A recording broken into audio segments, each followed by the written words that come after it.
Hey everybody, welcome to the ATP Project. Are you laughing already? This is a serious podcast. I'm listening to this podcast because we got the tissues. Because this is a serious podcast. Because what are we talking about today? Today we're talking about hair loss, Steve, which can be a serious topic for a lot of people. That's why I'm interested in it. Yeah. For those who watch us on YouTube, I'm very, very interested in this. You should be interested in it, Steve, I should be very, very interested in this issue. I suffer big time from this issue. do. You know, there is one thing I know about balding, though, that we're not going to cover in the podcast. But apparently, if you're bald up here, you're a good thinker. I'm pretty bald up here. I'm pointing to my forehead. Yeah, you're a good thinker. It's more it's not really your temples, is it? It's more I don't know, bald patches. And then my other bald patch. Yeah, the solar, crowning, at the top solar there. Panel. If you've got a solar panel there, they think that you're a good lover. You know, but we're gonna debunk that myth. No. But I've got both. So do I think I'm a good lover? Is that how it works? Probably what it is. Yeah. But anyway, so this podcast is for me. It is, yeah. Screw anyone else out there. No, it's all about you, Steve. It's all about me today, which is good. Now I'm 54, and most men in my age are balding. For those who are listening and don't watch the podcast, I look a bit like Chris Rock. Do you think? Chris Rock. Chris Rock. You look nothing like Chris Rock, Steve. I look like The Rock, don't I? The Rock. Yeah, totally. Start looking into it. Chris Rock. I didn't rehearse my jokes. Chris Rock. Yeah, I don't look Chris Rock.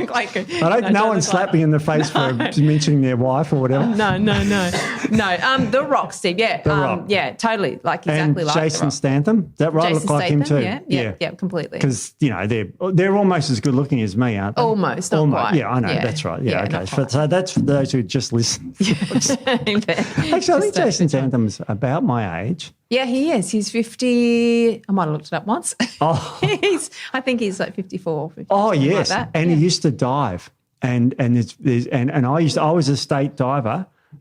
56. All right, so he's too old. He's way older than me. Way older, Steve. Way out of my league. Way too old for me. Oh, yeah. Well, of course, you're only 26 now. That's so. right, yeah. But of course, he used to do diving, and I've got a confession. I was ranked number 17 in the state of Victoria for 1 metre springboard under 16 flat diving. The things that you come out with, Steve, floor me. I've known you for how long now, and I still don't know these things. Wow, he's a talented man.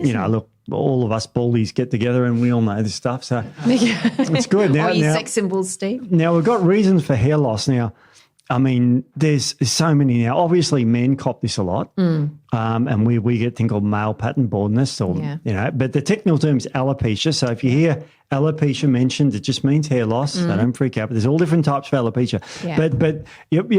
What you'd hit me with some facts about hair facts? What hair facts have you got? Well, I'll give you some hair facts, Steve. All right. I will premise we're also going to talk about females and hair loss as well. So it's not just all about the blokes. So two blokes here that might have thinning hair. But no. Our cameraman behind the camera has got magnificent videographer. hair. I know he has got videographer. You've got magnificent hair. I've got shit hair. Well, that's true. So it's all about me today. I've got balding, but I have got I won't say a solution, but I've got a treatments thing that I'm doing now. I've started. Yes, you told me about this morning. I don't know what it is. No, I'm keeping it a bit of a secret. You spied on one of the ingredients. I did. But let's not give it away. And I've got data to show you how good it is. Yes, I know. I'm Three excited ingredients. about that. I'm excited about 3 ingredients. 3 ingredients. Well, how much hair do I lose a day? You lose about 100 hairs a day. Really? Steve. Yeah, you lose about 100 hairs a day. So obviously women, it's going to look like a lot more. So my hair's very, very long. So when I lose hair, it looks like I'm losing it everywhere. And it's dark. You can say. So it's going to show up in the bottom of the shower. It does, yeah. So about 100 hairs a day is pretty normal, for hair loss. Whiz. Yeah, so, anyone obviously more comes out as you get older. All right, well, let's get on some good news. Tell us about the 3 growth phases of the hair, because this is interesting too. Yeah, so we have 3 growth phases. So we have an anagen phase. So anagen phase is the growth phase. So our hair is in this phase for 80 to 90% of the time. Yep. And this phase can go for 2 to 7 years. So in saying that, not every hair is in the same phase at the same time. Otherwise, you'd have no hair and then grow hair and no hair again. Yeah. So that's why it's all different. So your hair grows about 1 centimetre a month in this phase. And it lasts for about 2 to 7 years, depending on the person. So that's the phase that we want our hair in the majority of the time, because that's when it's growing. Yeah. So anagen, Anna is growth, so anabolic, anagen, so we wanted that phase. Next phase is your catagen phase. So same with catabolic. So that's doesn't sound good.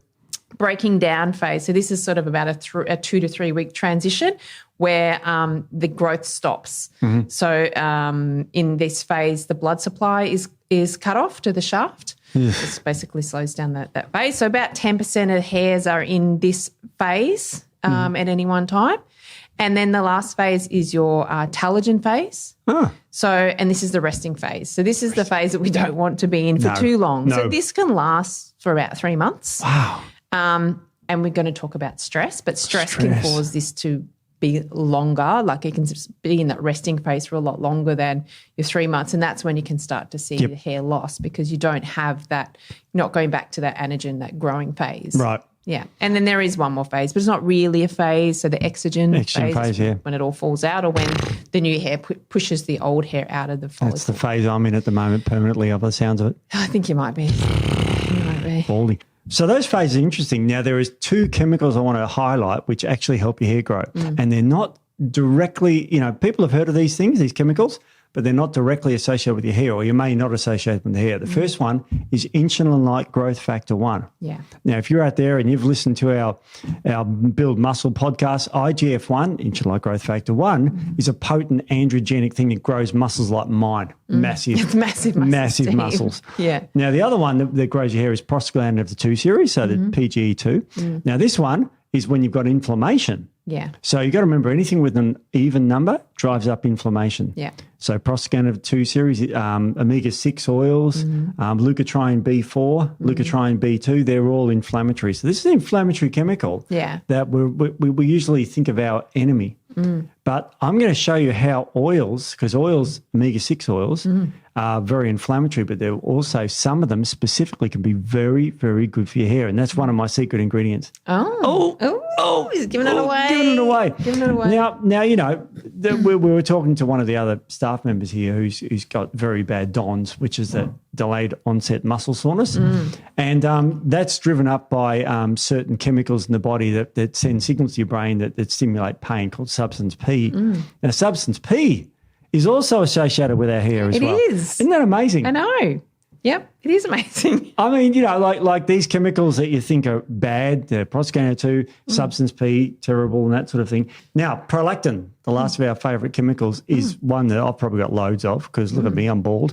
And it does promote hair loss. It can, yes. So it promotes lactation in women. So if you lose a bit of hair while you're pregnant and breastfeeding, that's why. Yeah, well, we can talk about that because, women who are pregnant, they seem to have amazing, beautiful, luscious hair. Yeah. And then when they have a baby postpartum, their hair falls out. Yeah. So a part of it is the estrogen and part of it is the prolactin. Yeah. So, and part of it is the screaming kids causing huge stress. The stress. You watch me get some emails about that one. But no, look, it is. It's quite stressful having a baby and all that sort of stuff. You know so what I mean? I've heard. I don't know. I know. It's just quite amazing. Look, there's lots and lots of causes for baldness and hair loss, and it's quite scary. You've written 6 common types here. You want to run through them very quickly? What the 6 common types is, and I can see myself in there. I'm number 3. You're number 3. That's right. So telogen effluvium. Yep. It's diffuse hair loss. So that's sort of like a bit of that you're losing hair all over. It's not any specific area. I find that to be quite common in clinic. Yep. That's what I see a lot of. Alopecia. So there's different types of alopecia. Yep. So areata, which is more your little areas. Yeah, little areas. It looks very like it's been hacked at. It does, yeah. Some people can get like little circles or little patches. Or totalis is when they lose all of their hair, so scalp hair, eyebrows, eyelashes, that type of thing. Androgenic alopecia. I can say that one for you because it's one I've got. It is one you've got, yes. Classic. And we're going to talk a lot about this one, actually. I know, good. Yeah, so this one's very common. Again, men and women can both get androgenic alopecia. You can. Tinea capitis, which is like a ringworm on the scalp. Not as common. You don't see that as commonly. And then the last 2, which are just a mouthful to say. So one of them, I'm going to give it a crack, is trichorexis nodosa. Yeah, that's it. There you go. So that's chemicals or, some sort of trauma to the hair, so chemicals, breakage, that type of thing.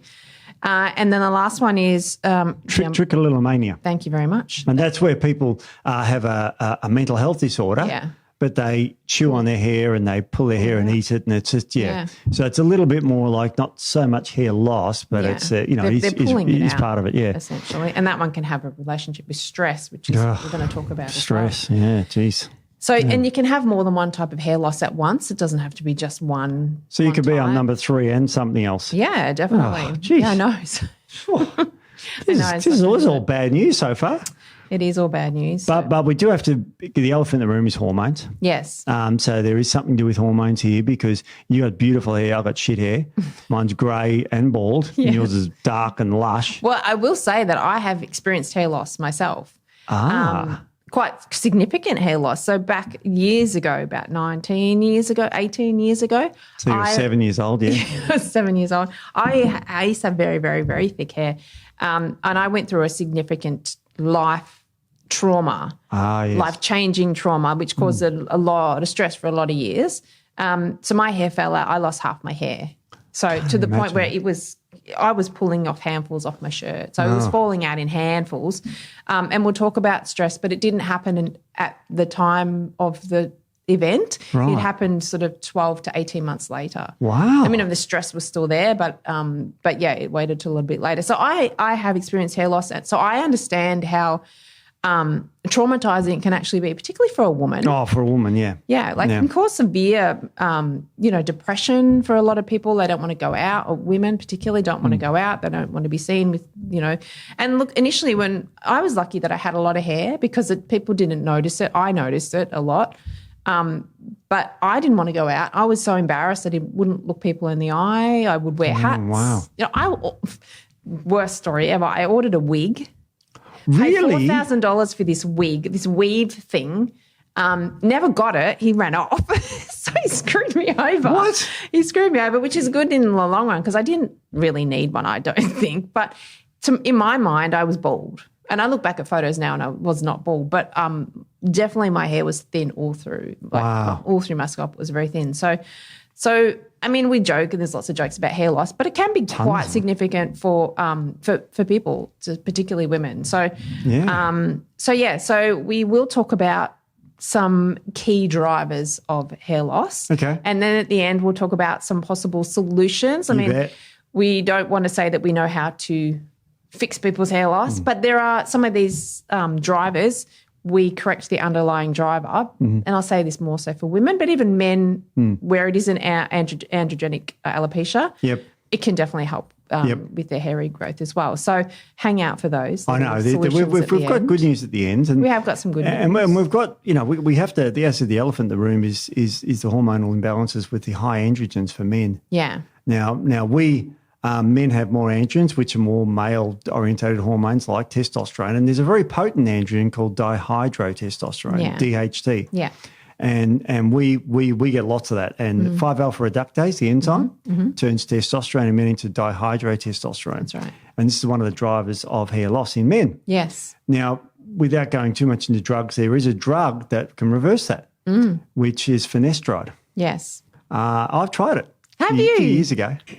Oh, you're going to tell us your experience? It wasn't very good. The problem with taking drugs that modulate potent androgens is you get less potent androgens. Now, for those who don't know, if you're a woman, for example, you don't understand that high androgens in a man makes you feel good. Yes. You feel strong. You feel, like you stress less. You feel more accomplished. You feel more confident. You feel better. Yeah, it's great for muscles, and everyone knows that shit, but it's great for the feeling you get in your brain.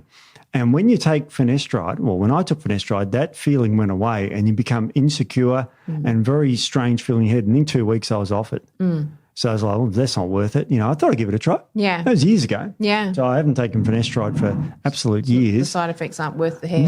No. I mean, firstly, baldness is not, like something, you're right, if you went bald, it would be, but, nowadays when you look at the TV, all of the, like we mentioned a few actors, probably The Rock is one of the biggest actors in the world, could you say? I mean, I would say biggest. Yeah, he's big too, isn't he? Got some muscles apparently. I don't know. Apparently, I don't know. Look at his body. Do you? No. I just look at his acting abilities. No, I mean, as I said, he's probably one of the, and Jason's down there. They're probably the two. They're quite large actors, and they're. It doesn't matter that they're missing hair. No, I mean some women love bald heads. Really? I do. Really? Yeah, I like a bald head. Yeah, well, I should premise I like a shaved head. Mine's shaved. Yeah. Oh no, it's not fully shaved. No. I go to a number. Doesn't really qualify. I go to the this lady who does my hair, and she's doesn't speak good English, so I say a number 2 and I hold the 2 up around the sides and a number 4 on top, and that's my haircut. That's it. 2 and 4. 2 and 4. No, I like the buzz cut. But you got to have a nice. Oh, I shouldn't say that. You got to have nice hair, not nice like shaped me. head, like you don't. It's a lumpy head. But no, I quite like a man with a shaved. Do I have a lumpy head? No, I don't think so, Steve. I don't think so. No, I don't think so. No, but no, I like a shaved head. I think it's quite masculine myself. Yeah. Yeah. You know. I think if you look, I probably could upset some people here, but I think if you're going to go bald, for a male. Yeah. Sometimes it's better not to try and hide it. Can I get what about a toupee? I'm looking at those. Toupee. That'd be awesome, wouldn't it? Steve, yeah, just don't go out in the wind. Yeah. No, you get one glued to your head. Oh, but do you? The comb over. Yeah, the comb in over. my day growing up. And it was all slicked and it was all just come slicked. up in one here. Yeah, and it was to cover the bald patch. Yeah. You grew it from the side of the ear here. Because that just fooled everybody. Oh, yeah. And it's like it's the best comb overs, I know, they're gone now. No, you just got to shave it. Just accept, just shave. I mean, you don't have to fully accept it, but there's things you can do. But yes, high androgen. So, and this can also be quite common in women. Yeah. So PCOS, one of the symptoms is polycystic ovarian syndrome, can be androgenic alopecia. That can be one of them. Or other conditions that will cause high androgens, insulin issues, that type of thing. So not uncommon in women either. And we can probably just do a very, very small sort of comment on menopause when we get to it. But I think a lot of that hair loss in menopause is that androgen imbalance as well. Yeah. You see a lot of women post-menopause that can be a little bit thinner on top as well. So that's so androgen driven also. Oh, yeah, androgens in women are bad for hair because you actually end up with some facial hair if you get too many androgens. Yeah, women generally, well, I mean, even men, they seem to lose it on their head and they get hairier nose and ear. That's true. Yeah, that's true. That's growing out of the nose and the ear. I haven't seen data on that, but that's I haven't seen data, but anecdotally, I see it everywhere. Yeah. I see it in the mirror every freaking morning. I've got hair. And you do get more hair other places. That's just terrible. In a beard, so when younger men, they grow a beard, but as you get older, you see men grow thicker beards. Yeah. So their hair gets thinner, but their face gets thicker. Their facial hair gets thicker. Jeez. And that's the androgens in the skin. So there's androgens in the skin. We have androgens on our scalp, androgen receptors. And depending on how many androgen receptors you have on your scalp can dictate a lot of how you're going to go bald or where you're going to be balding, that type of thing. Yeah. Now, you're listening to a podcast about, because this finasteride stuff's terrible to take orally. What if you put it topically on your head? What happens? Well, it works quite well. Yeah. But the problem with it is you have to use it for the rest of your life. Yeah. Because as soon as you stop, it's not making your hair grow back. No. It's stopping the hair you have falling out. Pretty much. So it puts you in more that adagen phase, that growth phase, for longer. So you have less hair fall, but as soon as you stop taking it, the hair falls out again. Yeah. And then you feel like crap. And we know it's linked to impotence too. Yeah. So, it's just, and as you age as a man, that becomes a problem too. And we could do a podcast on that. We could, yeah. Don't want to talk about that though. But but this is like if this is a problem to you, I mean, there are people who, and I don't fully understand it, but men that go and get the hair implants. And there's a guy on social media that he does this charmy comedy thing. Like we watched some comedy you were telling me about Anatoly and that. Yeah. But this is another one, a bunch of Aussie young guys. And this young guy, he's about 30. He had actual hair transplant. Yeah, I've seen it a lot on social media. A lot of the fitness and the male influencers are not promoting, but they're showing that they're actually getting hair transplants. So it seems to be getting more and more common. Younger men, I guess a lot of men, I don't know, they're very much in the fitness and the muscles and that sort of thing. They seem to be losing their hair a little bit younger. Yeah. But I think it's becoming more and more prevalent because men are very, very self-conscious about losing their hair, particularly at a younger age, I guess. Yeah, I mean, I'm 54, so I'm sort of like, I'm losing hair, so what? Most people my age are losing their hair to some degree. Yeah. Now, mine's not horrific, but it's not, it's getting It's definitely. not too bad, Steve. I mean, I've seen worse. I've seen worse. But from 50 on, Yeah. men and women you start to know. Well, it's not that you lose your hair from 50 on. You start losing your hair in your 30s. Yeah. It's just you notice it because it's over time, obviously it's not growing back as fast, and then sometimes it's not growing back at all in certain follicles. So you notice it. So by the time you're 50, generally that's when you start to notice the thinning, but it's been going on for quite some time. Yeah, I noticed it in my 30s a bit once when we were on a fun run, and there was all these videos of me running past them, and when I was running away from the camera, I went, God, I'm going bald. Oh, really? And then it's like, and it's like, it's not like it wasn't, you could see the scalp. Yeah, okay. And it's like, hang on a second. Yeah. That's me. Yeah. That doesn't look like my hair. Surely I had my nickname was Curly when I was younger. Really? Yeah. Did you have curly hair? I had long curly hair. Did you, Steve? Down to my You're breast. You're going to have to I'll show you some photos of that. I was in a band, so. Well, that's true. You had the 90s and the 80s hairdo. Yeah. I started growing, I had a mullet in the 80s. Did you? So, I was cool. Oh, that's funny. I had all the chicks just. Of course, I bet. Yeah, that's your mullet. Well, the mullet's back now, so I don't know how it came back, but it's back. I'll grow it and I'll get a comb over it at the same time as a mullet. Yeah, Does that work? Do it, Steve. And no, actually I won't say the last bit. Come on. No, I'm not going to say it. Look, Beck will love me if I get a mullet, I'm sure. I'm sure she would love it. Jesus Christ. Yes. All right, so we've talked a little bit about this 5-alpha reductase stuff, but there's things that can actually increase it and speed it up. And you've mentioned PCOS as one of them, but what else can speed it up?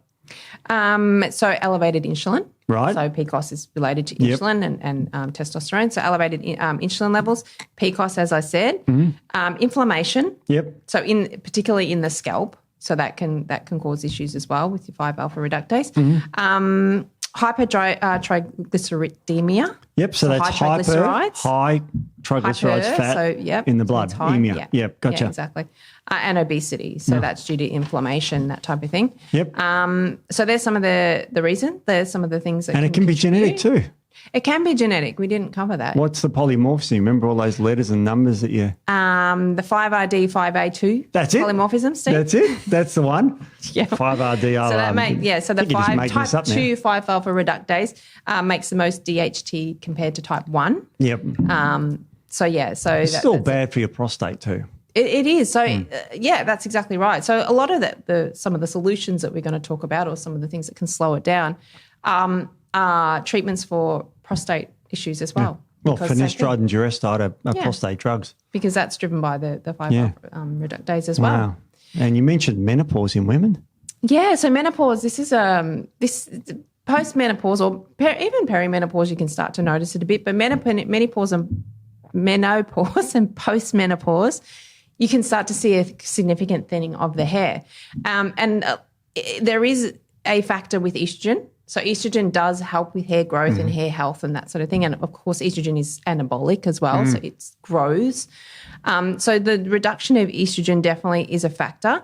So estrogen and progesterone help to keep the hair in that anagen phase, in that growth phase. So when we lose our estrogen and progesterone as women, that can have a factor. And also the androgens. So we don't lose androgens the way we lose estrogen and progesterone postmenopausally. So obviously women still have testosterone, and that's really important. But we don't lose that to the degree. So then there becomes an imbalance. Yeah. And it's a bit like when we talk about estrogen-progesterone ratios. Yeah. We may not have high estrogen, but if we've got low progesterone, we'll still have the symptoms of estrogen dominance. Right. It's the same postmenopausally. So we might not have elevated levels of androgens, but because we've got low estrogen and progesterone, we get the symptoms of high androgens. I get you. And that's like with that, the belly fat, that sort of thing that comes on, and that weight that comes on postmenopausally, that's related to androgens and insulin. So that's coming back to that insulin picture. So that can be why women lose a lot more hair postmenopausally. So, and there's things that we can do to help that as well. Of course.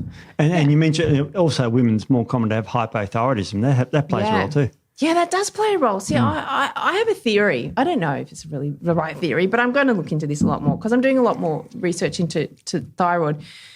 I question whether it's fully the thyroid that's causing the hair issue, because I treat women who have thyroid issues who don't have hair loss, and I do treat women that have hair loss with the thyroid. So if it was overt thyroid that was doing it, that everyone that had hypothyroidism would have some degree of hair loss.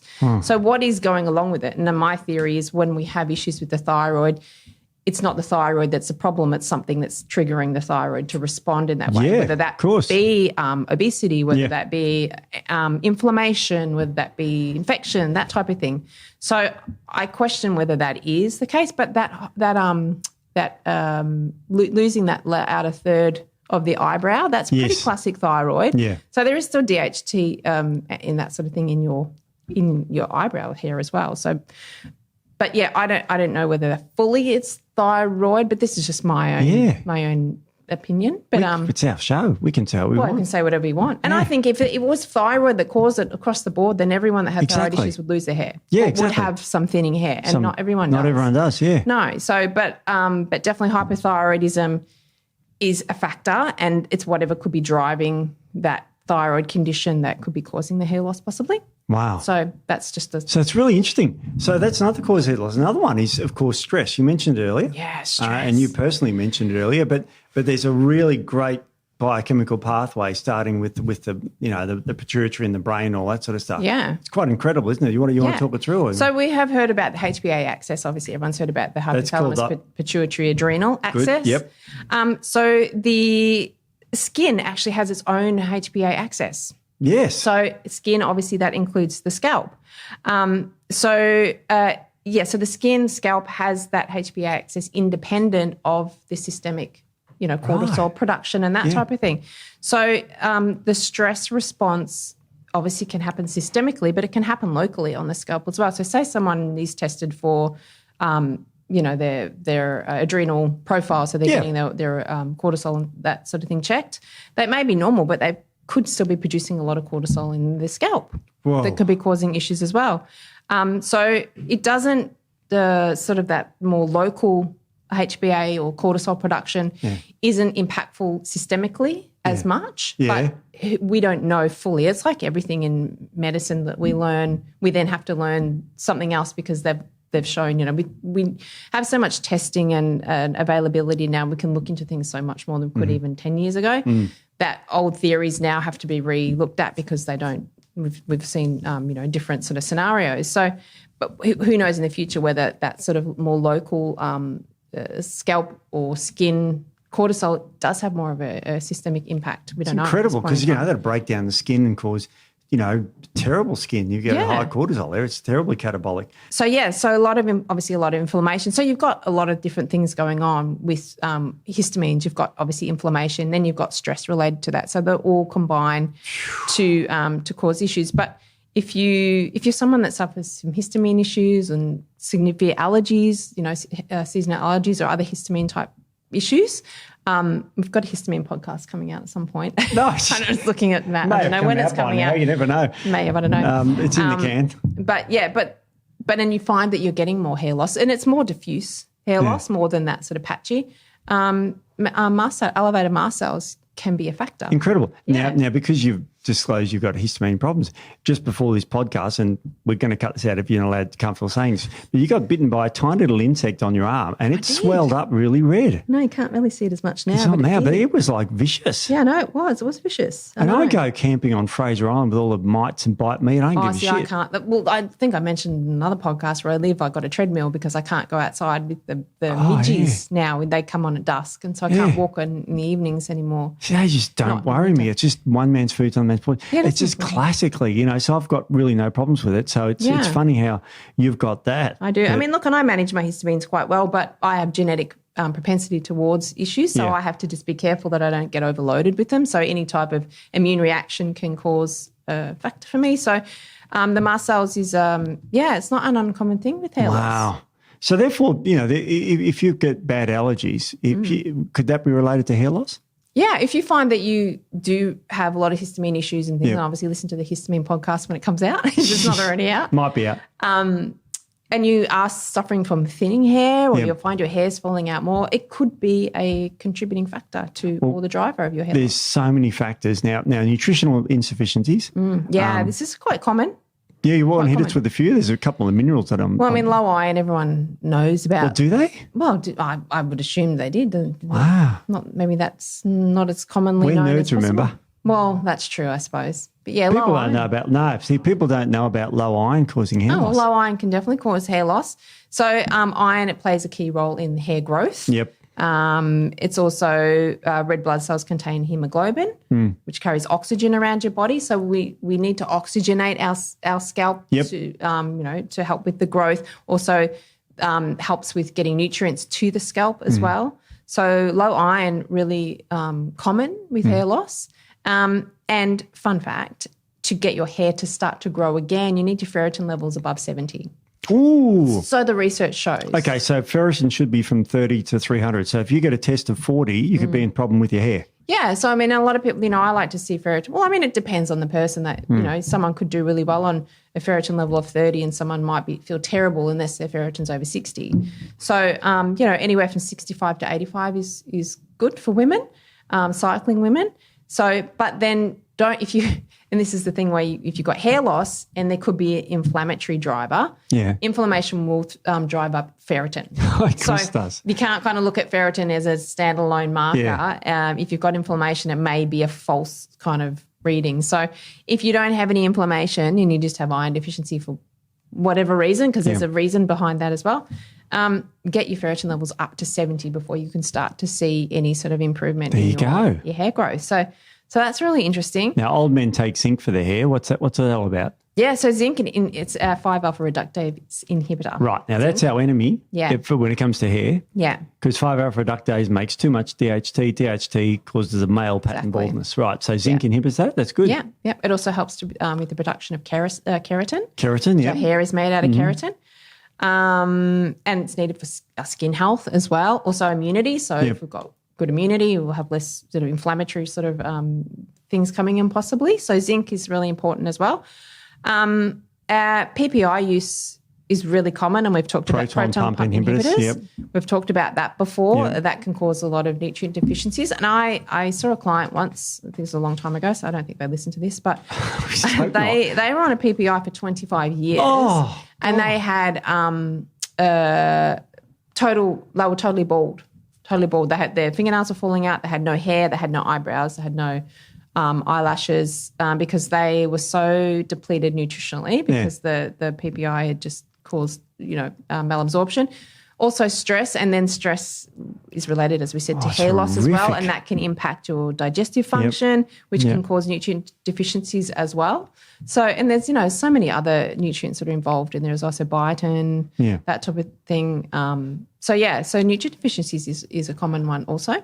Well, and it's incredible because PPIs mentioned they're very common. They proton pump inhibitors are antacids. Yeah. So there's and antacids are over the counter. I know, they're terrible. Have you seen that? I won't mention the brand name, but it's a potent, used to be a prescription. Yeah. And now you can get it buy it from the pharmacy, not even S3. So it's an S2. Yeah. So you just buy it from the pharmacy and take it to the front checkout and there you go. But the people on it first said 25 years. It's incredible. Oh, it's crazy. Yeah. Well, they say up to 6. I think it's 2 to 6 weeks or 2 to something weeks maximum for PPIs. Wow. People are on them for years. So. Years and years. Yeah. So no, it's not good. So nutrient deficiencies, inflammation, as we said, can be a factor as well. Androgenic alopecia, other hormonal imbalances, so estrogen issues, progesterone, and androgens for women as well. And then the stress is a really significant factor. And I think this is probably underplayed a little bit in hair loss. But stress, if we can't get our stress under control, chronic stress, obviously acute stress is a little bit different. But chronic stress can definitely cause that. It forces your hair into that resting phase. Resting phase, yeah. So, if you're chronically stressed and your hair is in that continual resting phase, then you're not going to have new growth. The longer that the hair follicle isn't in the growth phase, it can start to miniaturize as well. As same with the DHT the 5-alpha. It miniaturizes the hair follicle. Yep. And obviously the smaller it gets, it starts to strangle and then the hair falls out and the hair follicle dies. So men who, going back to the androgenic alopecia, men who are bald, pretty much there's not much you can do. If you haven't had your hair grow for quite some time, then pretty much there's not much you can do. That's it. It's done. You just shave it. Look like The Rock. Pretty much, yeah. That's a shame. There's nothing left to shave. They just polish it. What was that really famous actor who was bald in the old days? He died of lung cancer. Big smoker. Yul Brynner. Oh, Yul Brynner. He was a hot dude, wasn't he? Oh, no. Oh, wasn't he? I thought he was a sex symbol and all that. I don't know. He was before my time. How do you think I am, Steve? Oh, yeah, you watch the old movies. Oh, yeah. He only died in 1969, I think. I wasn't even born in 1969. I was. I know you were. Shit. But no, I'm sure his name was Yul Brynner. He was Yul Brynner. Yeah, he's the bald guy. Really. Yeah, and he used to have a cigar all the time. Yeah, and he used to suck on a lollipop too. Yes, a lollipop, not a cigar. That's right. And he had a bald head. Yeah. But apparently that shine, that's the DHT apparently. Apparently so, yeah. So that shininess to the, no, it's the DHT. But God, I wonder if I've got a shiny head. I could be wrong. That's maybe anecdotal. But jeez, everyone's going to be looking at my head then. You do see some bald men who have quite a shine to their scalp and some don't. So, yeah. Well, the Rock, you know, he's got a shiny head. He's got a shiny head, yeah. Yeah. You look at the way he's teary eyes in it. Is he that good looking? Yeah. Anyway, I have a boyfriend. He actually doesn't watch this, so I can say whatever I want. I like big muscles, yeah. I like muscular. He's quite muscular, Steve. I don't know if you've ever noticed The Rock, yeah. Oh, have I what? He's an awesome body. Yeah, so no, he's very good, a talented actor. That's why. I love the way you're sort of skipping around the back. He's just hot, you know. He's a good-looking guy. He's a good-looking guy. Got a bit of coin too, I guess. All right, so we've kind of like giving everyone a bad news now. So what can we do? Do you want me to start with some medical treatments? We'll rush through them because I want to get to some cool ones at the end, some natural ones. Yeah. So I think sorry, Steve, I completely. That's right. Go for it. What I will say before we go into these treatments is anything outside of the androgenic alopecia. So inflammation, stress, that type of thing, or hormonal imbalances in women, they treat the cause of that. Always. So we're not just working on treating the hair in these people and the nutrient deficiencies. We're treating the cause of the hair loss, and therefore the hair should grow back. So these solutions are more for that androgenic alopecia type look in men, sometimes women, and then obviously you can do some of these solutions in combination with while working on the underlying driver of the hair loss. Exactly. And Oh yeah, these are just these are the medical treatments. We'll run through them, and I'll include over-the-counter stuff, they're medicines. And they've all got side effects, so check with your doctor, blah, blah, blah, all the disclaimers. Please do that because, as I said, with finasteride, that was my experience. Someone might take finasteride or Durastide, which inhibits A and B, the two 5-alpha reductase enzymes, and it may help them dramatically and they may have little side effects, but you've got to check it out. Also, it's an old drug, minoxidil, which is an anti-hypertensive drug from the 80s, exactly. From my era. Yeah. And we'd give it to, keep knocking the microphone. I know. We used to give it to people for high blood pressure. Yeah, because it's a vasodilator. It had a terrible side effect where it caused severe hair growth throughout the body. Oh, throughout the body? Throughout the body. Oh, okay. All over the body. All over? Everywhere. Wow. Arms, chest, everything. Oh, wow. Men and women. And women? Yeah. Really? Yeah. So it wasn't a very popular one until somebody cottoned onto it and said, hang on, this might be good for hair growth. hair growth. And studies against finasteride show it's much more effective. Yeah. And if you take a lower dose, the standard tablet's 10 milligrams. But if you take about 5 milligrams or less, even down to 2 milligrams, you get the androgenic effect, the hair effect, without getting the blood pressure effect. So you got to remember, now think about being an older man like me. Our blood pressure is my blood pressure is very healthy. Yeah. Because I'm healthy. Yeah. But the average man my age, their blood pressure is usually slightly elevated. Yeah. So if you're worried about your baldness and you're worried about your blood pressure, which a lot of guys are, this could be an option for you to talk over with your doctor. It's just if you want to go the medical route. I've got a better one. Yeah. But now let's say you don't want to take things orally. You can use minoxidil as a hair thing, and there's loads of them. There's brand names. You can get them over the counter, and you just dab them on twice a day, and they'll help with your hair growth. Yeah. And a lot of the studies I'm going to show later compare topical minoxidil with some natural treatments. So we're going to show you some treatments with that. Yeah. Now there are obviously the side effects people have to be aware of. So even with the minoxidil, topically, if you go too much, you can still have symptoms of low blood pressure.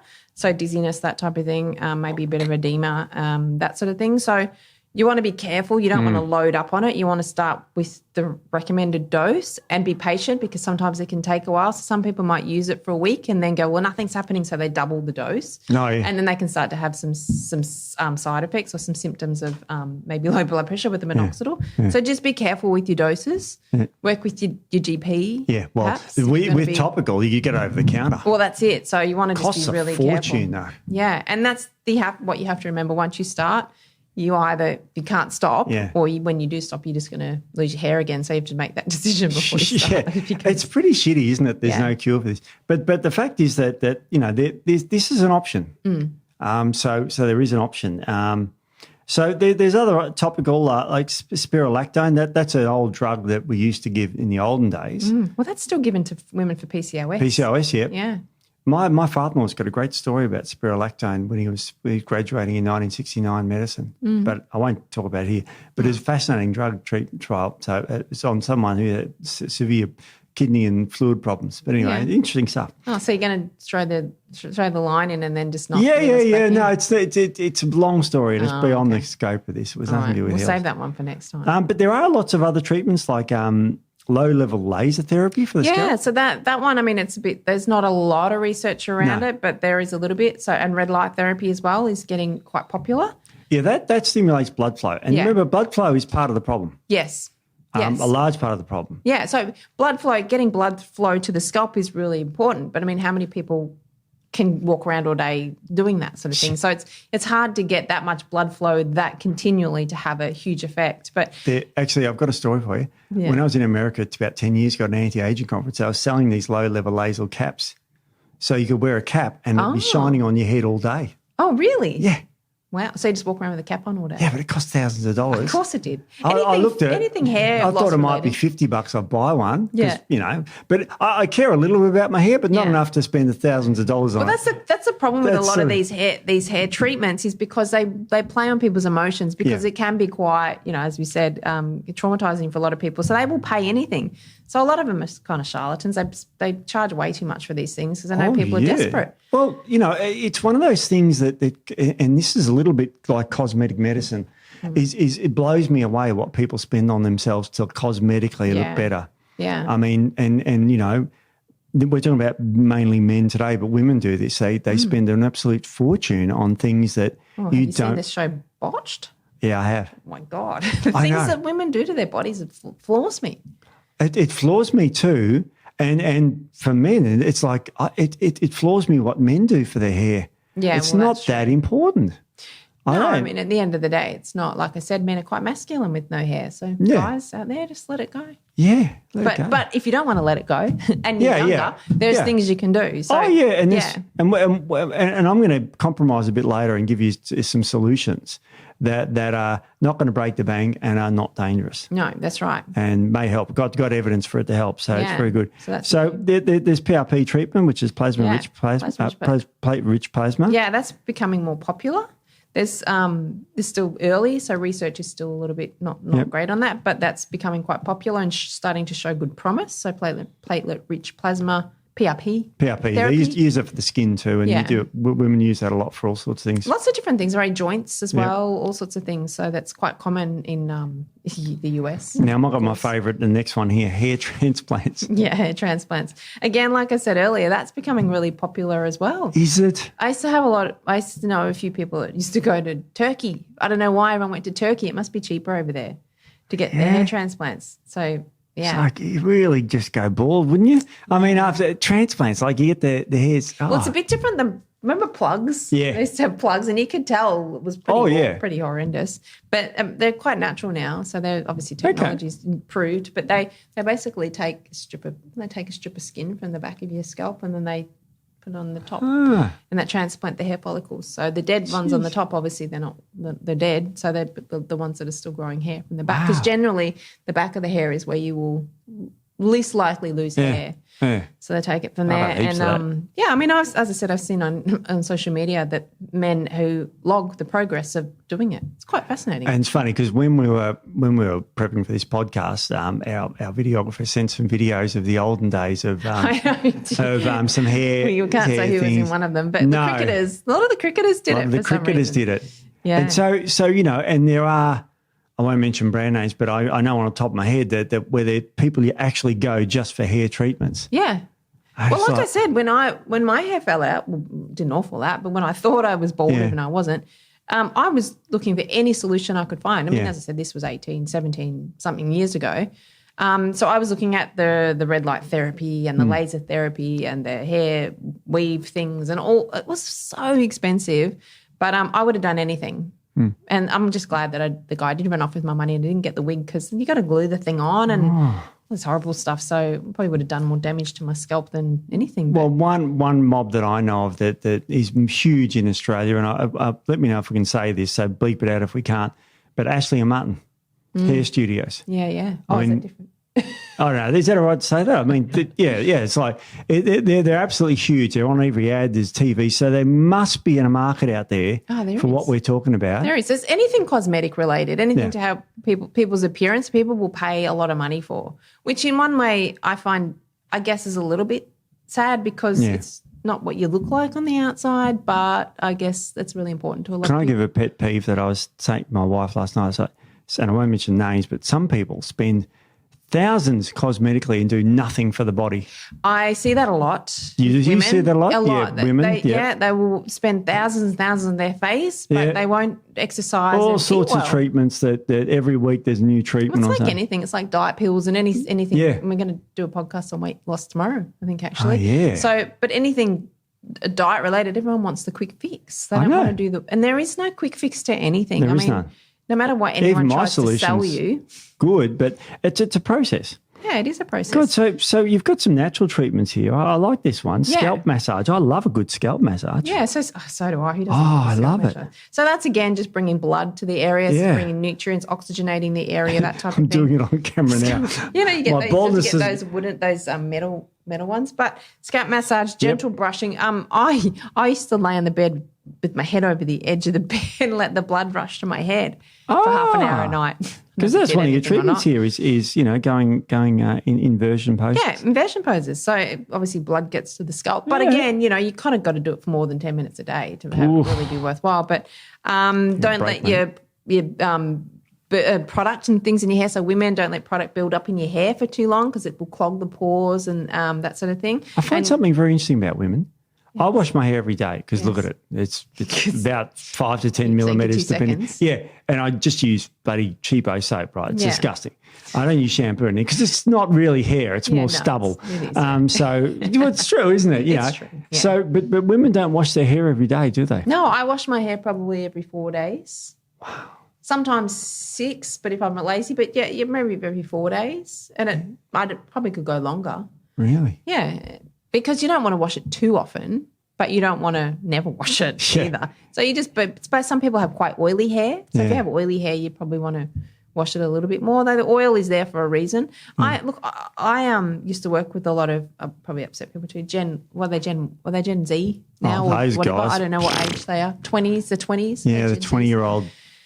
I worked in a place in Melbourne. It was quite big on alternative living. Yeah. And so a lot of them would never wash their hair. What do you mean never? No, like never. They would go months and months without washing their hair. But it got to the point where the oils in their hair settled down to the point where their hair didn't seem to get dirty. It didn't look dirty to me. I don't know. I didn't look closely. I find that horrific. But yeah, so you don't need to wash your hair every day. Not with soap anyway. So a lot of men would just rinse their hair. They don't necessarily wash it with soap. But no, I use all the natural. And that's another thing as well we didn't go over. Natural products. Don't use them chemically based because that's going to impact, your skin and then your hair as well. And it's also putting toxins into your body, which creates inflammation. We used to use sodium lauryl ethyl sulfate in the olden days when I used to make detergents. I mean, there's so many awful chemicals in a lot of things now. And a lot of those shampoos that make your hair sort of like nice and shiny and gleaming and sleek looking, it's full of chemical that causes that shine. Hairdressers are going to probably kill me. I'm saying the wrong thing. But as natural as possible. So I use very, very natural products. I don't use, and all my products I use are pretty natural. So you want to keep, natural products. You don't want to do a lot of that chemical like straightening, hair straightening and all that sort of thing. People colour their hairs. There's a lot of good, more organic colours available now, so they're a little bit less chemically laden, that sort of thing. So you want to keep the chemicals to the minimum. Wow. Inversion, as I said, hot and cold therapy to the scalp stimulates it as well. Yep.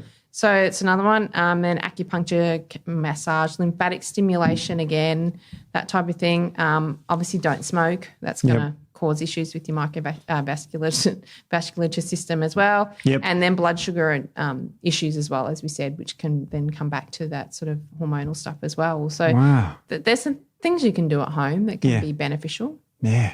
And taking things to do at home, we got to get onto our natural treatments now because we're getting close towards the end there. Now, you got some good ones here and they're very similar to mine. And you've mentioned, I'm going to mention two herbs and we'll talk about them together. Rosemary and peppermint oil, and I've got papers on both of those. Yeah, rosemary and peppermint. So rosemary is awesome. It's a stimulant. Yep. It improves circulation to the skin. Yep. I use it for when I'm working. So it's a stimulant. It helps with cognition and that sort of thing, but it's anti-inflammatory, it's an antioxidant. So you've got the study on there, really good studies with rosemary essential oil for the scalp. Yeah, now rosemary oil, what they did on this particular study was they took a group of people, 50 with rosemary oil and then 50 with that minoxidil stuff that we talk about, topical stuff. And they had an androgenic alopecia, they had myalopecia. Which is what the most common thing we're probably talking about here and most people listening. And they compared it over 3 to 6 months. And what they found was there was simply no difference between the groups. Really? They actually, minoxidil and rosemary, same. Really? Same. There were side effects. There was more in the minoxidil group and more of the minoxidil group dropped out due to scalp itching and irritation. Yeah. And you've got to remember that rosemary oil is at least as effective as minoxidil in this particular study.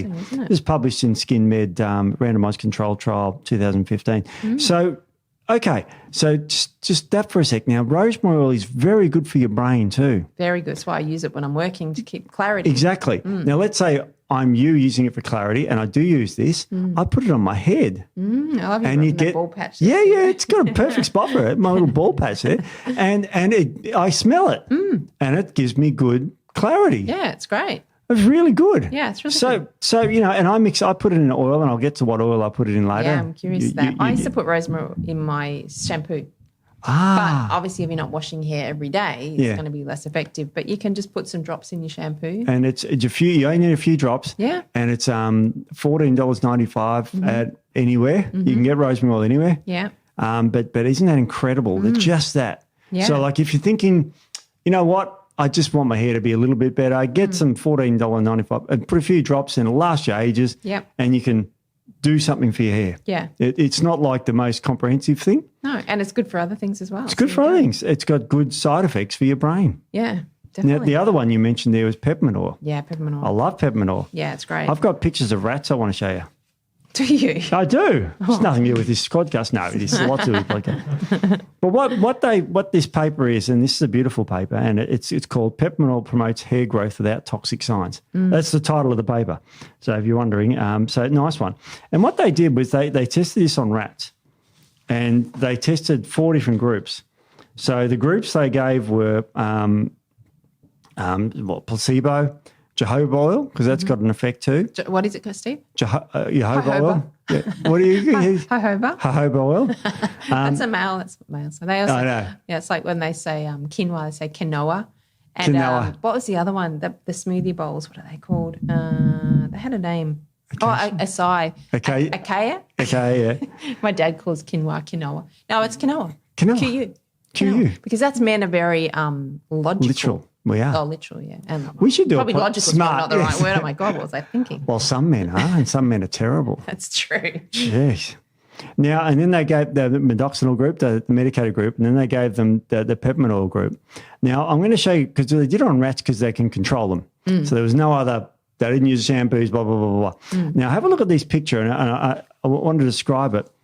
You can see this, and I'll just show you this so we can describe it. Yes. Now, these are the rats. at week 1, 2, 3, and 4. Which of those groups has the most hair? Group 4. Right. PA, peppermint oil. Look at that. Peppermint, is that just straight peppermint oil? Peppermint oil, they diluted it down. And the graphs there show that peppermint oil was far superior to minoxidil was there, the second one down. So it's completely superior. Now, just for those people wondering about rats, probably of the 5, they got 5 rats joined together. And at the start, actually physically. It's not stuck. Well, it could be a little sus picture. But at the start, they had virtually no hair on their back. Yeah. And then at the end all of them were almost completely grown back in that group. So I think that might be the same study I've got here. It says it had a significant increase in dermal thickness, follicle number, and follicle depth from the peppermint oil. I think that's the same study. Yeah. That's amazing, isn't it? Yeah, it is exactly the same study. Okay. So I got the pictures of that, and the graphs are incredible. And if you look at the skin, it's remarkable, the change. And it was superior in every single way. And there you go. It's a natural thing. Product. So let's go back to our shampoo, and we'll call it shampoo at this stage because I haven't got to my little other secret ingredient yet. Yes. But you just put some peppermint oil. Now, peppermint smells beautiful. Yeah. And it's stimulating. So in the morning shower, you have your rosemary and your peppermint oil. Yeah. And I mean, this is going to help your hair. Yeah. This is data. This is not like, we think it could have helped. There's papers, this is good stuff. Yeah, definitely. So they're cheap. They're easy. Peppermint oil. Easily accessible. Easy to do. Really, really good data on those sort of things. Now, the last ingredient. Now, this is for those people who want to take it one step further and to actually apply something, like you would the minoxidil thing. You can put it in an oil, a carrier oil, so it sits on your hair all day while you're at work, and then you get home from work and put it on. So it's only twice a day. Yeah. So and you can put it in an oil, and the best oil to put in is hemp oil. Hemp oil. Hemp oil. There you go. Now, you know why you don't know about the study? Because it's 2023. Oh, it's a brand new one. And the study is called Hair Regrowth with Novel Hemp Extract. So they use hemp oil on this. Wow. And they gave them, they put the tetrahydrocarbonate in it, so they put one with the potent one and one without. So they wanted to know which it was. Now, it didn't make any difference putting in the psychedelic one, so it didn't. But you've got to remember that the results are incredible.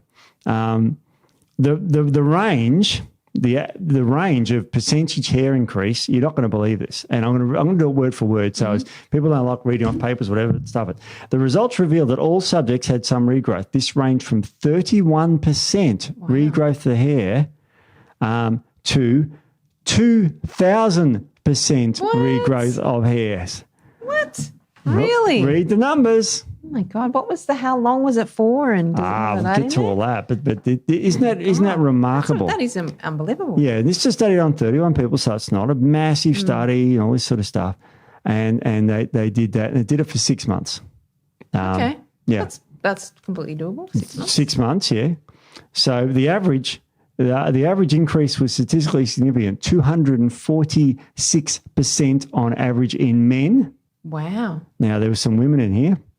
127% increase. Interesting. Remarkable in women. Wow. There was no report of adverse effects. All subjects rated their psychological perception, so they had a perception as either happy or very happy.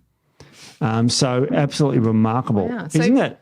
If you get your hemp oil, and then you add, I think I know what your little secret solution is, Steve-O. Get some hemp oil as your carrier. Because if in itself it's got benefits, and then you put some rosemary and peppermint oil in it, then how good's it? That's it. Now, hemp oil, how cheap is that? It's pretty cheap. Pretty cheap. And you get big bottles of it. But you imagine how much you only put half to 1 ml. Yeah. Okay, so if you get a 5.5 litre bottle of oil and you put this, that will last you 1,000 days if you use half a ml. It's a lot probably cheaper than minoxidil. Well, or any of those other topical incredibly pharmaceutical ones. Now here we go. This topical hemp, and I'm reading off a study of Fulmos, was superior to oral finasteride, 5% minoxidil, once daily foam, and CBD topical extract alone. So what they did was when they added peppermint to it, it became superior across all of the boards, medications, you name it. That's amazing. So that actually is amazing. I hadn't read that study. No, it's 2023. Wow. Isn't that amazing? That's amazing. Yeah. There we go. We've just, but we shouldn't have probably said anything, Steve. We could have made a fortune with making this formulation. All right. Now I'm going to go one step further. Yeah. One step further. Let's say that you still wanted to take the drugs. You just, one of these people that like. The study says, since hemp extracts works through novel mechanisms entirely different from both finasteride and minoxidil, it can be used in conjunction with these current drugs and would be expected to have a synergistic effect. Okay. So they said, however, do both. Yeah, we can do both if you wanted to. Or you can just get the oil, put the essential oils in, two essential oils. Yeah. You can eat that stuff. Yeah. You know what I mean? Well, if you get the ingestible the ingestible essential oils, down anything. And I mean, at low doses. So, I mean, it's certainly non-toxic, no adverse effects. Yeah. Very good for you anyway. Yeah. Hemp oil you can ingest. Yeah, yeah. Peppermint that you in your toothpaste and whatever. Yeah. But rosemary is very good too. You can ingest it, but you don't want to. But imagine just putting that on your head every day, twice a day. I think rosemary is an NRF2 activator as well internally. Yep, it is. Very, very good. Yep, very good. Yeah, very good. So there you go. So that's really impressive. Another one that... what do you got for me? I've got one, curcumin, Steve. Oh, my God. Topically. So it's anti-inflammatory, it's immune modulating, it's mast cell stabilizer, so if any histamine issues. So that's another one you could possibly try. So you could even put a bit of curcumin in with your other things, and why not? It will make your head a little bit yellow. That's the only thing. We say blonde in blonde, is that right? Make it nice and blonde. Make it nice and blonde. But isn't that remarkable what we can do now for hair? And just those three herbs plus the hemp oil as the carrier. Yeah. And the carrier is not the placebo, by the way. The carrier works. Carrier works extraordinarily well. Yeah. Isn't that remarkable? It's great. And if you just did that, now what else you got? What other little tricks and treatments? Well, microneedling.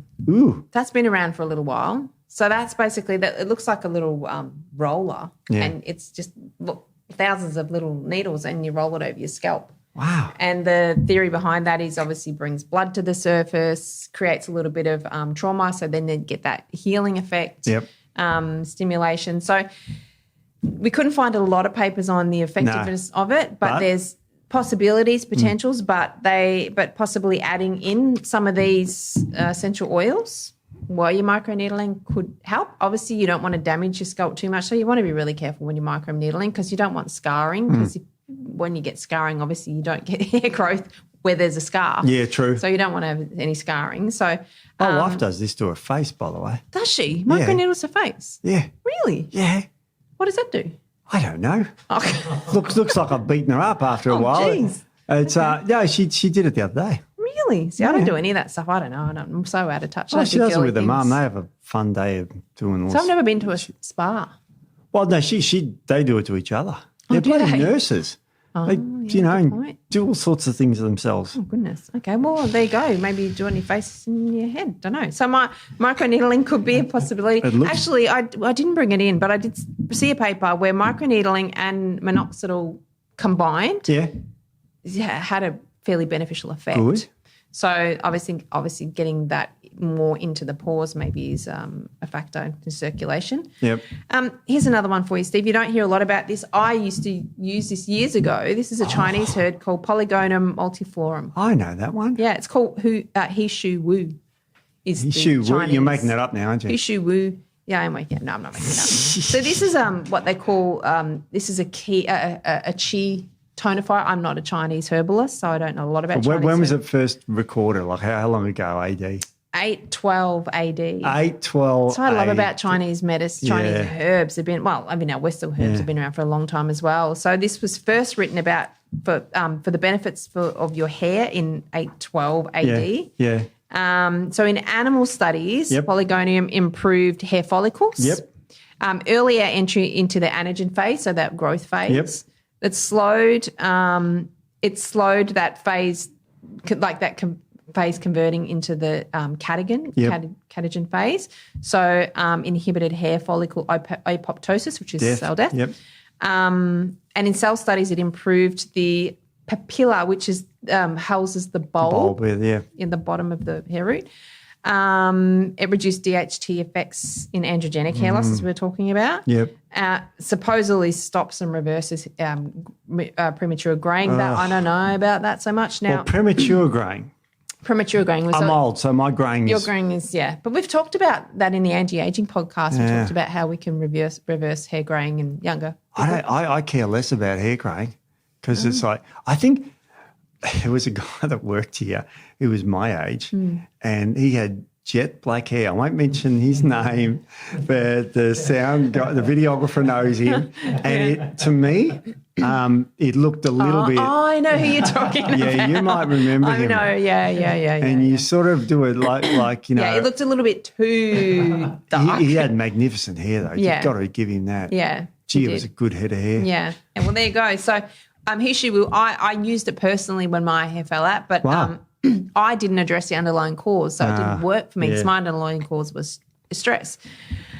So Hishu Wu can be something. Oral collagen, Steve. Oral collagen? I'm not drinking some. I thought I was drinking some. I had my collagen this morning in my smoothie. Did you? Yeah, I did. I'm going to have some later when I get hungry. Yeah. That's not collagen. So it stimulates collagen production, obviously. Yep. Improves skin elasticity. Yep. Improves skin hydration. Mm-hmm. It induced glycosamina glycogen production. Just call them gags. Gags for short. Yeah. So gags, their primary function is to support structural proteins of the skin, so collagen and elastin. Yeah. So it improves that. So very good for hair. Yeah. So collagen's good for hair. And the particular collagen peptide specifically for hair, Steve, Verisol. Really? Yeah. So collagen peptide, Verisol, very Bought good for some hair for my growth. wife. I'm going to steal it. Yeah, it's very good for you. So that's another one. Oral silicon. Yep. Silicon. So liquid is better, more absorbable, improves the connective tissue, improves tensile strength and elasticity of the hair strands. Okay. So of silicon. Mast cell stabilizers. So if you've got histamine-driven hair loss, so any mast cell stabilizers we've been over in the histamine podcast, which maybe has come out. So quercetin, nigella, resveratrol, Bakewell skullcap. Nettle. Nettle's an interesting one. Nettle's been used as a hair loss treatment for hundreds of years. You know how they used to use it because it's called stinging nettle. So they'd beat the people on the head with it. I'm not doing on treatment. I'd rather go bald. It's got little stingers in it. They hurt. And it caused scalp to sting. But it's very good for allergies. Very good for hitting someone over the head with. It's really good for that sort of thing. So that's why when you get nettle, you got to cook it if you're going to get fresh nettle because it's full of prickles. Yeah, I'm going to get a comb over instead of that one. Get a comb over. And then natural 5-alpha reductase inhibitors. Oh yeah, there's herbs for that. Saw palmetto. Yep. That's a really common one that a lot of people have heard about. So I've used that a lot for androgenic alopecia. The stinging nettle root, as we said. EGCG from green tea. Nice. Has some benefits. Reishi mushrooms. Curcumin. Yep. Beta sotosterol. Yep. So a lot of these are used for prostate issues, as we said. Of course they are. Because obviously that 5-alpha. It's a list of my pantry that I should be having because I'm getting old. You should have all these in your pantry, Steve. And zinc, of course. Zinc, yeah. Yeah. God. So there's some natural herbal things that can possibly help you. We're not going to say that this is going to cure it, but they can definitely help, particularly with that androgenic alopecia type picture, which we didn't go over, the kind of presentation of androgenic compared to diffuse. Just get a photo of me up on the screen. Well, actually, that's a good point. We don't there you go. We've got Steve right there. So anything sort of through the crown tends to be more hormonal. Oh, yeah. And then anything that's more diffuse all over, so thinning all over is some other underlying issue generally. So hormonal, generally, you'll see it through the scalp, that thinning through the scalp. Yeah. Men and women sometimes they can start at the temple, sometimes they can start here at the crown for women more often than not. So if you find that you're a female, obviously males, they have that classic picture, but if you're a female and you're thinning through the crown, it could be hormonally driven. More so than, say, inflammation or nutrient deficiencies and things like that we talked about. It's crazy. And just I've got a paper here that goes through all of them, and there's so many treatments for your hair. One I wanted to pick out was caffeine. Yeah, caffeine, because you get a lot of caffeine shampoos. Yeah, you do. And that helps with strength, and that's a 5-alpha reductase inhibitor too. So you've got all these natural, God, we've been through a lot, haven't we? So internally you could take those herbs and minerals we talked about, biotin's a good one, to add to there. You've got those other topical herbs that I came up with, those just 3 ingredients or 4 ingredients. The super formulation. Super formulation. Everyone's going to run out and do now, I reckon. But hemp oil, Yeah, that's crazy. I never thought of that. No, I didn't. I just fluked upon the study. So, I mean, no, it's skillfully filled. Oh, no, you were searching for that for hours, Steve. Hours and hours. Yeah, hours. No, I just found it was I have a question around that. Yeah. How long have you been using it for? Only about 3 days. Okay. I feel like this has happened recently. It's funny when we research a topic, we start doing a lot of the stuff that we research to test it out. To me, I didn't really care as much as probably some other guys would, or especially women. But I thought, gee, this is like peppermint oil and rosemary oil. It's going to be good for my brain. Accessible, peppermint oil is great for headaches too. Yeah, really good. We did an aromatherapy headache. So putting that on your head. Yeah. I like to think that if you can put it on your head and it does get absorbed topically, that it's going to be non-toxic. Yep. And really simple. And if you're out there and you're really worried about your hair and you're on these medications, you can do this as well. Yeah, definitely. And show that it was more effective than minoxidil means that can save you a bundle of money. Yeah, exactly. I mean, or just put it all in one bottle and put it on. I mean, you can really. Yeah, the world's your oyster, depending on how, you could put a couple of drops of rosemary in your shampoo if that's all you wanted, or you could do what I do, which is half-ass attempt to fix it. Or you could go the whole hog and take oral and even medications or whatever. You've got. This is just an option, isn't it? It's just options for you. So let's summarise. Yeah, let's summarise. So if you are experiencing hair loss, male or female, and if it's through the crown of your head, generally it's more hormonal. So you want to work on that hormonal balance. Women particularly, there's a lot we can do: estrogen, progesterone, your androgens, iron. The iron. So if you have any nutrient deficiencies, if you're having more diffuse hair loss, look at nutrient deficiencies. Look at stress, chronic stress. Look at any inflammatory conditions or inflammation. Even scalp-wise, any fungal infections. A lot of infections on the scalp that people aren't aware of. And so going to see someone to have that checked. So, and then treat those issues, and then that should help with your hair. But if you have the hormonal issue, then a lot of the things that we've talked about today, give them a go. And a lot of the natural things, obviously. Pharmaceutical, talk to your doctor. Yeah. But the other ones, give them a go and see if that can help. When I was in the pharmacy, minoxidil tablets were out of stock. Because there must have been some big podcast on it and, or some advertising something, and it's absolutely gone nuts. So that's why I brought it up, the tablets. And it's incredible because it was a failed medicine for your blood pressure. It only dropped it a little bit. Yeah. But now it's a great thing. It's like the reinvention of medicines. So you can take the first thing you can do if you're a male like me is just ignore and go bald. Who cares? Yeah. Second thing is you can do what I'm doing, which is something just a little bit, and it's all natural. Yeah. Can't hurt, might help. That's right. And the research is pretty good on it. Yeah. Okay, so pretty good. The third thing you can do is go the whole medical pathway and do the natural stuff if you wanted to, and then, hope for the best. Yeah. But there's no cure. When there's not a cure. Not for male pattern baldness in males and even in women. There's the genetic component, as we said.